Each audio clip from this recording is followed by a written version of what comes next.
نبی پاک صلی اللہ علیہ وسلم کا ارادہ نہیں تھا جنگ کا، حضور جنگ کے لیے نہیں نکلے تھے۔ قریش اس طرح کرتے تھے کہ مسلمانوں کے قافلے لوٹ لیتے تھے، لوٹ مار کرتے کرتے مدینے کی سرحد تک وہ آ جایا کرتے تھے۔ ایک قافلہ ابو سفیان لے کے جا رہے تھے تجارت کے لیے، تو اس میں سارے کافروں کا مال شامل تھا۔ ایک قافلہ جایا کرتا تھا، سارے اپنا اپنا مال شامل کر دیتے تھے۔ تو جو کہ یہ مسلمانوں کو ستاتے تھے، تو آج حضور علیہ السلام نے ارادہ کرم کیا کہ ان کے قافلے کو ہم نے بھی روکنا ہے، تاکہ ان کو اس بات کا احساس ہو کہ اس طرح نہیں کرنا چاہیے۔ اس قافلے کے لیے نبی پاک صلی اللہ تعالی علیہ وسلم نکلے، جنگ کا تو ارادہ نہیں تھا۔ 313 لوگ حضور کے ساتھ تھے، اور سواریوں کی تعداد اس طرح کی تھی کہ بعض اوقات ایک ایک سواری پر 3 لوگ سوار تھے، 2 آدمی سوار ہوتے تھے، تیسرا پیدل چلتا تھا۔ اور قربان جائیں، حضور علیہ السلام کی مساوات کا یہ عالم تھا کہ نبی پاک تھے، حضرت مولا علی تھے اور جناب زید تھے۔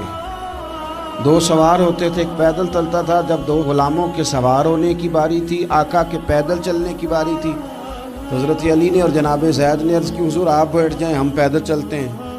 حضور فرمانے لگے، نہ تمہارے اندر طاقت زیادہ ہے اور نہ تمہیں ثواب کی ضرورت زیادہ ہے۔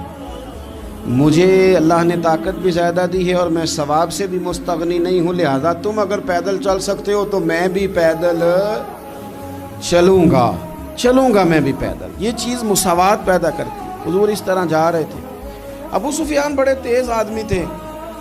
جب پتہ چلا نا کہ مسلمان حملے کے ارادے سے آ رہے ہیں، تو ایک بندہ جلدی سے دوڑایا، مکے جا کے بتاؤ تم سب کا مال میرے پاس ہے۔ تو مسلمانوں نے حملہ کر دیا۔ خود اس طرح کیا کہ جس رستے سے وہ جا رہے تھے وہ رستہ بدل کے رستہ کوئی اور اختیار کر لیا۔ قافلہ بھی بچ کے نکل گیا۔ اہل عرب کا طریقہ تھا ایمرجنسی اعلان کرنے کا، ہمارے ہاں بھی طریقہ ہے، بریکنگ نیوز ہے نا جی، چور آ گیا۔ پھر وہ کئی دفعہ صحیح بھی آتا ہے تو لوگ یقین نہیں کرتے۔ ہر شے کی تو بریکنگ نیوز ہے، اور کھولیں تو بیچ میں سے کچھ بھی نہیں نکلتا، نیری نیوز بھی نہیں نکلتی، بریکنگ کیا نکلنی ہوتی۔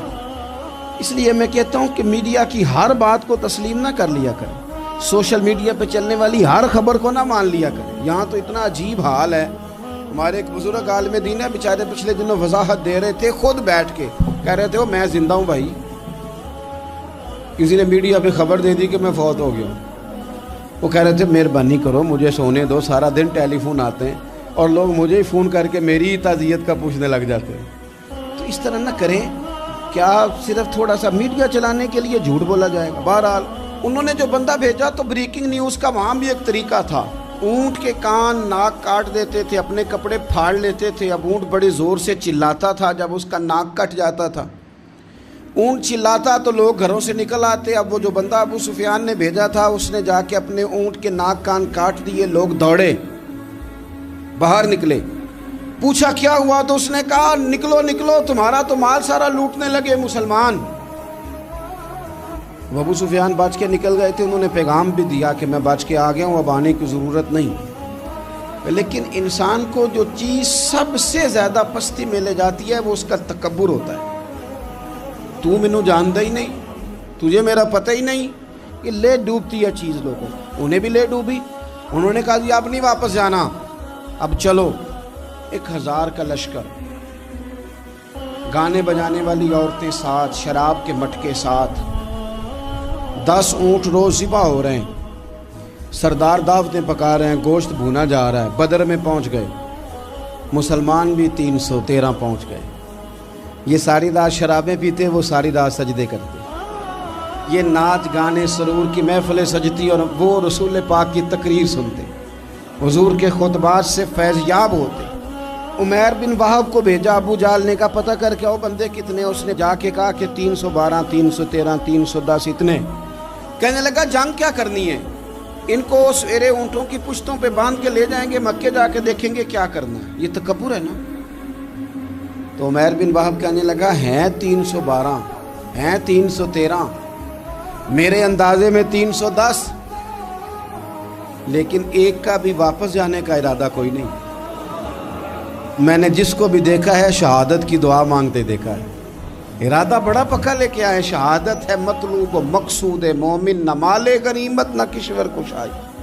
نبی پاک صلی اللہ علیہ وسلم نے جب دیکھا نا کہ وہ تو جنگ کے لیے آن پہنچے ہیں اور ارادہ تو قافلے کا تھا، تو حضور نے صحابہ سے مشورہ کیا۔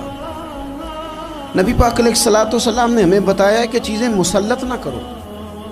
ہم نہ اپنا مسلط کرتے ہیں، یعنی تراویح پڑھنے والا بندہ دوسروں کو بڑا گھورتا ہے کہ تو کیوں نہیں پڑھتا، بھئی تو پڑھ رہا ہے نا تو اللہ سے دعا کر یہ بھی پڑھے، لیکن اپنا مسلط نہ کر، دعوت دے، تبلیغ کر۔ نفل پڑھنے والا سب کو گناہ گار ہی سمجھنے لگ جاتا ہے، عصر کی پہلی 4 سنتے تو کیوں نہیں پڑھتا، تو کیوں؟ بھئی آپ مسلط کریں گے، آپ رائے دیں، اور رائے دے کے سائڈ پہ ہو جائیں۔ مسلط کرنے کی تو اجازت نہیں، حضور کا تو حکم چل سکتا ہے نا، چلتا ہے نا، لیکن حضور نے بھی صحابہ سے پوچھا بھائی وہ تو لڑنے آ گئے ہیں، اب کیا کرنا ہے؟ تو حضرت صدیق اکبر کہنے لگے حضور کرنا وہ ہے جو آپ نے فرمانا ہے۔ حضرت عمر کہنے لگے حضور تلواروں کو تو زنگ لگ گیا ہے، اور جناب علی شیر خدا مرتضیٰ مشکل کشا غل عطا مولا کائنات فرمانے لگے حضور علی اور تلوار یہ تو رشتہ ہی بڑا پرانا ہے، تیاری کریں۔ حضور کا خیال تھا کہ انصار بھی تو بولے نا، یہ تو سب مہاجرین بول رہے ہیں۔ انصار کو جب سمجھ آئی نا کہ اشارہ ہماری طرف ہے تو حضرت سعد بن عبادہ اٹھے، کہنے لگے حضور آپ کا اشارہ ہماری جانب ہے؟ فرمایا ہاں۔ کہا یا رسول اللہ صلی اللہ علیہ وسلم خشکی پہ بھی لڑیں گے اور دریا میں بھی لڑیں گے، حضور انسانوں سے بھی لڑیں گے اور آپ حکم دیں گے تو جنوں سے بھی لڑیں گے۔ وہ بیٹھے تو حضرت مقداد اٹھے اور کمال کر دی، کہنے لگے یا رسول اللہ آپ ہم سے ارادہ پوچھ رہے ہیں؟ ہم کوئی حضرت موسیٰ کی قوم ہے جو اپنے نبی سے کہہ دیں گے آپ لڑیں اور آپ کا خدا لڑے؟ سونیا ہم آپ کے ساتھ لڑیں گے اور آپ کے قدموں پہ جانیں بھی قربان کریں گے۔ نبی کا حکم ہو تو کود جائیں ہم سمندر میں اور جہاں کو محو کر دیں نعرہ اللہ اکبر میں۔ نہتے 313 بشر شوق شہادت میں نکل آئے تھے میدان میں، محمد کی قیادت میں نہ تیغ و تیر پہ تکیہ، نہ خنجر پہ نہ بھالے پر، بھروسہ ہے تو ایک سادی سی کالی کملی والے۔ نبی پاک صلی اللہ تعالیٰ علیہ وسلم نے جذبات سنے تو فرمایا چلو نہ چلیں، پر چھوٹے چھوٹے بچے واپس کر دو۔ ایک چھوٹے بچے تھے عمیر بن ابی وقاص، حضرت سعد بن ابی وقاص کے بھائی، زمین پہ لیٹ کے رونے لگے، سونے میں نے بھی جانا ہے۔ کمپیوٹر کے لیے نہیں رو رہے، موبائل کے لیے نہیں رو رہے، نئی سائیکل کے لیے نہیں، شہادت کے لیے۔ حضور میں لڑوں گا، اب مجھے لے کے تو چلیں، یا رسول اللہ میں طاقتور نکلوں گا، لے کے تو چلیں۔ ان کے آنسو دیکھ کے حضور نے فرمایا لے چلو نا ساتھ۔ فطرت مسکرا رہی تھی، حضرت سعد بن عبادہ ایک دوسرے سے کہہ رہے تھے ہم سے لڑنے آیا ہے ابو جہل، جس قوم کے بچوں کی شجاعت کا یہ عالم ہے اس قوم میں علی کا کیا حال ہوگا اور امیر حمزہ کا کیا عالم ہوگا۔ یہ ہمارے ساتھ مقابلہ کریں گے یہ لوگ؟ اور چھوٹے اتنے تھے حضرت عمیر کے تلوار اپنے ہاتھوں سے اپنے گلے میں نہیں لٹکا سکتے تھے، وہ بڑے بھائی نے لٹکائی۔ میدان میں نکلے، حضور علیہ الصلوۃ والسلام نے تقریر کی، فرمایا تمہیں پتہ ہے تم کس جنت کی جانب جا رہے ہو؟ وہ جنت ہے جس کی چوڑائی زمین آسمان کے برابر ہے۔ حضرت عمیر بن حمام انصاری ایک صحابی تھے، جب کریم نے فرمایا نا جنت کی چوڑائی، کسی چیز کی لمبائی زیادہ ہوتی ہے چوڑائی کم ہوتی ہے، جب فرمایا نا کہ چوڑائی زمین آسمان کے برابر ہے تو حضرت عمیر بولے، کہنے لگے واہ واہ واہ واہ واہ، کھجوریں کھا رہے تھے۔ حضور نے فرمایا تو بڑی واہ واہ کر رہا ہے، کہ سونیا اتنی جنت پیاری ہے تو ہم دور کیوں ہیں، یہ دینا ذرا تلوار۔ جلدی سے میدان میں نکلے، اللہ نے انہیں شہادت عطا فرمائی۔ رات ساری وہ مست رہے شراب کے نشے میں، اور حضور ساری رات مصلی پہ رہے، ساری رات دعائیں مانگی۔ پتہ کیا کہا؟ اے اللہ یہ میری کل کمائی تھی 313 جو میں لے کے آ گیا ہوں، اگر یہ ہلاک ہو گئے تو قیامت تک کون تیری عبادت کرے گا، ان کی مدد فرما۔ اور ایک رات پہلے صفیں بھی سیدھی کرائیں، بلکہ صفیں سیدھی کراتے حضرت سواد کے پیٹ پہ چھڑی لگ گئی تو انہوں نے کہا حضور بدلا دیں۔ حضور نے کپڑا ہٹایا تو انہوں نے وجود چومنا شروع کر دیا۔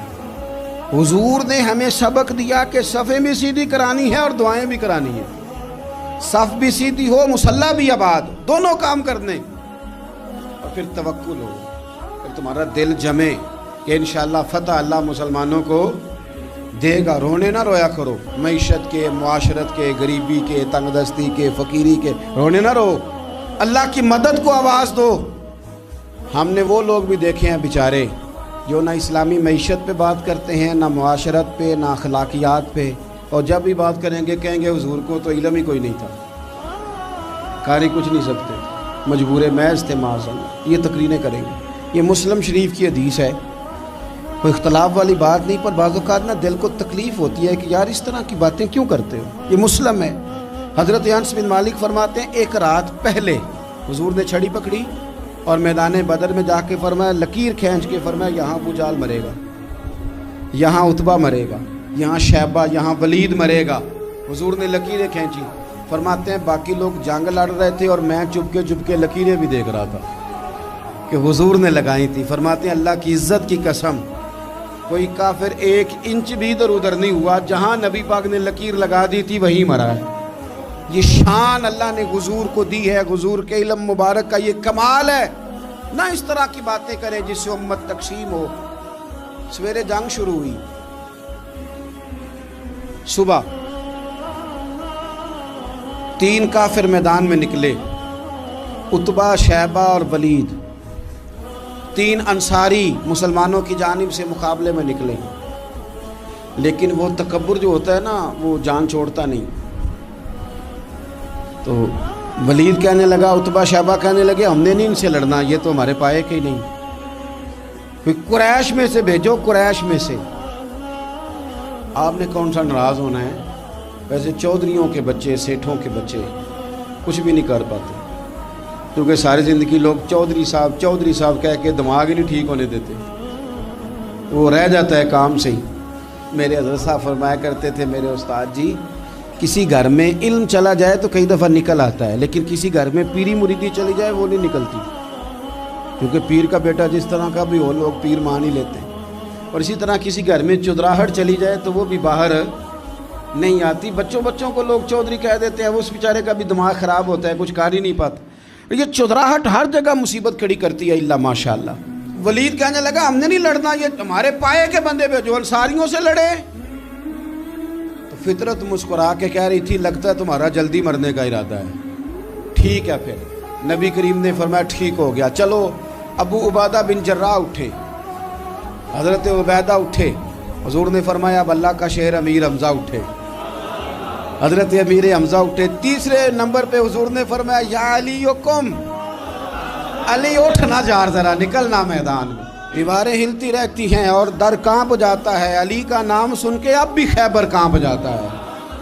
حضرت علی شیر خدا رضی اللہ تعالیٰ مولا کائنات اٹھے، حضرت امیر حمزہ اٹھے، حضرت عبیدہ اٹھے، عتبہ کے مقابلے میں گئے، حضرت امیر حمزہ قتل کیا اپنے دشمن کو۔ شیبہ کے مقابلے میں گئے حضرت عبیدہ، لیکن حضرت عبیدہ بوڑھے تھے، اس نے ان پہ حملہ کیا، ان کا پیر کاٹ دیا۔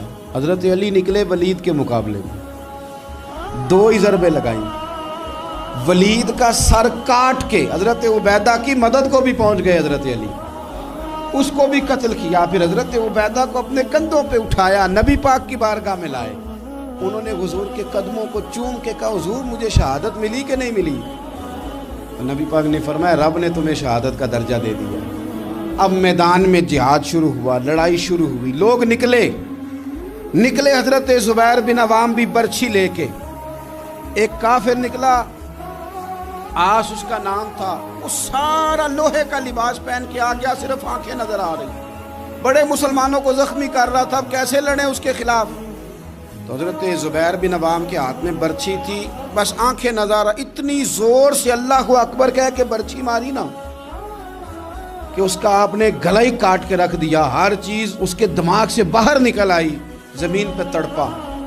وہ برچھی اتنی پسند آئی نبی پاک کو، حضور کو صرف تسبیح پسند نہیں آتی، برچھی بھی پسند آتی ہے۔ حضور کو صرف تلاوت والا مومن نہیں، جہاد والا بھی پسند آتا ہے۔ اصل پتہ مسئلہ کیا ہے کہ مسلمان نا ایک چیز دیتے ہیں پھر اسی کا شکار اور دوسری کو چھوڑ دیتے ہیں۔ دین ہمہ پہلو ہے، آپ سجدے کی بات بھی کریں، جہاد کی بھی کریں، دونوں دین ہیں۔ اور یہ یاد رکھیں کہ اسی سے مسلمان مضبوط ہوتا ہے۔ حضور کو برچھی اتنی پسند آئی کہ آپ کو بخاری میں ملے گا، نبی پاک نے برچھی لے کے بطور یادگار کے اپنے پاس رکھ لی، پھر وہ برچی حضرت صدیق اکبر کے پاس رہی، پھر وہ برچی حضرت عمر کے پاس رہی، پھر حضرت عثمان کے پاس رہی، پھر مولا علی کے پاس رہی۔ میں ان لوگوں کو کیا کہوں جنہوں نے مکے مدینے میں نبی پاک کی یادیں مٹا دی ہیں۔ سونے نے تو صحابہ کی یادگار تلواریں بھی سنبھال کے رکھی، اور تم نے حضور نے جس کنویں سے پانی پیا تھا وہ کنواں ختم کر دیا، تم نے جہاں حضور نے غسل کیا تھا وہ جگہ ختم کر دی۔ کیا بات کرتے ہو صاحب، وہ جگہیں تو ہمارے لیے چومنے کے لائق تھی اور آنے والی نسل کو وہاں عقیدت کے پھول برسانے تھے۔ تم نے کیا سلوک کیا؟ جنگ آگے بڑھی، تلواریں چمکی، 2 چھوٹے بچے۔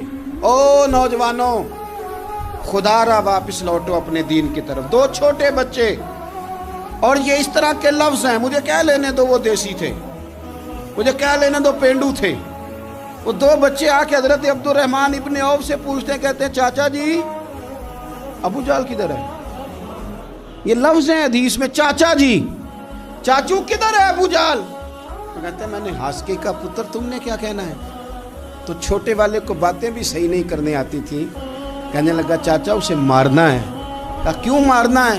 کہا اس لیے کہ ہم نے سنا ہے وہ ہمارے نبی کو برا کہتا ہے معاذ اللہ۔ کہا تم اگر نام مار سکے تو چھوٹا کہہ رہا ہے، کہتا نام مار سکے تو مریں گے تو صحیح نا حضور کے نام پہ۔ حفیظ جلندری کہتے ہیں وہ کہہ رہا تھا مریں گے یا ماریں گے اس ناری کو، سنا ہے گالیاں دیتا ہے وہ محبوب باری کو، معاذ اللہ حضور کو برا کہتا ہے۔ میدان میں آئے دونوں، زور زور سے تلواریں ماری، گھوڑے سے گرا لیا ابو جہل کو۔ حضرت معاذ جو تھے بڑے والے، ان کا بازو کٹ گیا، تھوڑا سا گوشت سا لٹک رہا تھا۔ یہ نرم و نازک بچے ہمارے، یہ میدانوں میں کام کریں گے؟ جن کو تھکاوٹ ہوتی ہے، جو پیناڈال کی گولی کھا کے سوتے ہیں رات کو، بازو لٹک رہا تھا۔ حضرت معاذ نے اس پر اپنا پیر رکھا، جھٹکا دے کے اتار دیا۔ حضرت عبداللہ ابن مسعود کو کہا، انہوں نے گردن کاٹ دی ابو جہل کی۔ دونوں تلواریں لے کے حضور کے پاس گئے۔ چھوٹا کہتا ہے حضور میں نے مارا ہے، بڑا کہتا ہے حضور میں نے مارا۔ کہتا ہے نہیں تو پیچھے تھا، میں نے مارا ہے۔ وہ کہتے نہیں تو بعد میں آیا تھا، میں نے مارا ہے۔ فرمایا تلواریں دکھاؤ نا۔ جب تلواریں دکھائیں تو حضور فرمانے لگے تم دونوں نہیں مارا ہے، برابر کا ثواب ہے۔ جس کا بازو کٹا تھا کریم رسول نے فرمایا ادھر لا نا بازو، وہ بازو لائے، حضور نے اسی جگہ رکھ کے نا دوبارہ لعاب دہن لگایا۔ حضرت معاذ حضرت عثمان غنی کے زمانے تک موجود رہے۔ فرماتے ہیں کٹنے سے پہلے طاقت کم تھی، جب حضور نے جوڑا ہے تو طاقت پہلے سے زیادہ ہو گئی ہے، پہلے سے زیادہ ہو گئی ہے طاقت۔ کہتے ہیں کہ نبی پاک سید عالم صلی اللہ علیہ وسلم کی خدمت میں حضرت عکاش آئے، کہنے لگے سونیا میرے جذبات کنٹرول میں نہیں آ رہے، میں ان بے ایمانوں کے گلے کاٹوں گا، پر میرے پاس تلوار ہی کوئی نہیں، کوئی تلوار ہو تو ماروں نا۔ ایک درخت کی جڑ تھی، ٹہنی تھی، حضور نے یوں کر کے کھینچی، فرمایا یہ لینا تلوار۔ کہتے ہیں وہ حضور کے ہاتھوں میں ٹہنی تھی، میرے ہاتھوں میں آتی گئی اور تلوار بنتی گئی۔ پھر اس سے کافر کاٹے حضور کے معجزات۔ 5000 فرشتہ بھیجا اللہ نے جنگ بدر میں۔ کتنے؟ یہ میں نے بات اس لیے بیان کی ہے کہ اقبال نے ایک مشورہ دیا، کہتے ہیں تو فضائے بدر تو پیدا کر، فرشتے تیری نصرت کو اتر سکتے ہیں گردوں سے، کتار اندر کتار اب بھی۔ اقبال کیوں ایسا کہہ رہا ہے؟ تو اقبال کہتے ہیں اس لیے کہ آج بھی ہو اگر ابراہیم کا ایمان پیدا تو آگ کر سکتی ہے انداز گلستاں پیدا۔ 5000 فرشتہ آیا۔ مجھے تو لگتا ہے فرشتوں نے بھی دعا کی تھی کہ یا اللہ ہم تیرے نبی کی قیادت میں لڑنا چاہتے ہیں۔ فرشتے آئے، سپر پاور تھی روما، بڑی طاقتور سمجھتی تھی، ایران، روم، یہ کیسر و کسرا، بڑی طاقتیں تھیں۔ عرب کے لوگ تو بوریاں نشین تھے، صحراؤں میں نکل کے انہوں نے الٹ پلٹ کے نہیں رکھ دی سارا کچھ۔ علامہ اقبال سے کسی نے پوچھا تھا کہ مسلمان دوبارہ سے کبھی میدانوں میں آئیں گے؟ تو اقبال کہنے لگے ہاں ہاں ضرور آئیں گے، آئیں گے، یہ نکلیں گے۔ کیا کس طرح؟ کہنے لگے میں نے فرشتوں سے سنا ہے، نکل کے صحرا سے جس نے روما کی سلطنت کو الٹ دیا تھا، نکل کے صحرا سے۔ قدسی کہتے ہیں فرشتوں کو، اقبال کہتے ہیں رات وہ باتیں کر رہے تھے، میں نے سنا ہے کہ نکل کے صحرا سے جس نے روما کی سلطنت کو الٹ دیا تھا، سنا ہے میں نے یہ قدسیوں سے کہ وہ شیر پھر ہوشیار ہوگا، وہ جاگے گا، وہ بیدار ہوگا۔ یہ قدسیوں سے سنا ہے میں نے، وہ آئے گا میدانوں میں۔ گمسان کا رن پڑا، ابو جال قتل ہوا، امیہ قتل ہوا، کچھ دیر کے بعد مارا گیا، ابو البختری اور عتبہ اور شیبہ اور ولید بڑے بڑے سردار قتل ہوئے، 70 کافر مارے گئے، 70 مسلمانوں نے قیدی بنا، باقی بھاگ گئے اور سامان چھوڑ کے بھاگ گئے اور گھوڑے چھوڑ کے بھاگ گئے، اور جس کو ادھر بھاگنے کا موقع ملا ادھر بھاگا، کہہ رہے تھے ان کو باندھ کے لے جائیں گے، اور جس کو ادھر بھاگنے کا موقع ملا وہ ادھر بھاگا۔ پیچھے سے حضرت سعد بن عبادہ بول رہے ہیں، کہنے لگے ہم نے تو سنا تھا مردوں سے مقابلہ ہے، تم تو بیویوں سے بھی کمزور نکلے ہو، کیا بھاگتے ہو؟ 14 مسلمان شہید ہوئے صرف۔